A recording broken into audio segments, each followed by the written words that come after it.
لا أعتقد أنها قضية دبلوماسية. أعتقد أن فرنسا هي واحدة من تلك الدول التي من خلال طبعها الأموال لصالح 14 دولة أفريقية تمنع تطورها الاقتصادي وتسهم في حقيقة أن اللاجئين يغادرون ثم يموتون في البحر أو يصلون السواحل. إذا كانت أوروبا تريد إظهار بعض الشجاعة، يجب أن يكون لديها القوة لمواجهة قضية إنهاء الاستعمار في أفريقيا. On oublie seulement une chose, c'est qu'une grande partie de l'argent qui est dans notre porte-monnaie vient précisément de l'exploitation depuis des siècles de l'Afrique. Pas uniquement, mais beaucoup viennent de l'exploitation de l'Afrique.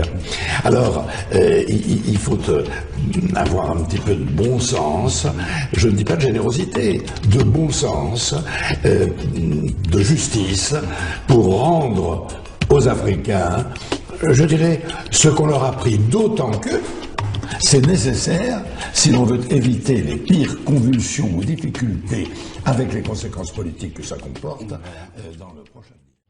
One thing that keeps me puzzled, despite having studied finance and economics at the world's best universities, the following question remains unanswered. Why is it that 5,000 units of our currency is worth 1 unit of your currency, where we are the ones with the actual gold reserves? It's quite evident that the aid is in fact not coming from the West to Africa, but from Africa to the Western world. The Western world depends on Africa in every possible way, since alternative resources are scarce out here. So how does the West ensure that the free aid keeps coming? By systematically destabilizing the wealthiest African nations and their systems, and all that backed by huge PR campaigns, leaving the entire world under the impression that Africa is poor and dying and merely surviving on the mercy of the West. Well done, Oxfam, UNICEF, Red Cross, Life Aid, and all the other organizations that continuously run multi-million-dollar advertisement campaigns depicting charity porn to sustain that image of Africa globally. Ad campaigns paid for by innocent people under the impression to help with their donations. While one hand gives under the flashing lights of cameras, the other takes in the shadows. We all know the dollar is worthless, while the euro is merely charged with German intellect and technology, and maybe some Italian pasta.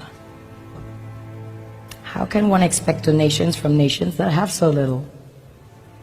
It's super sweet of you to come with your colored paper in exchange for our gold and diamonds. But instead, you should come empty-handed, filled with integrity and honor. We want to share with you our wealth and invite you to share with us. The perception is that a healthy and thriving Africa would not disperse its resources as freely and cheaply, which is logical.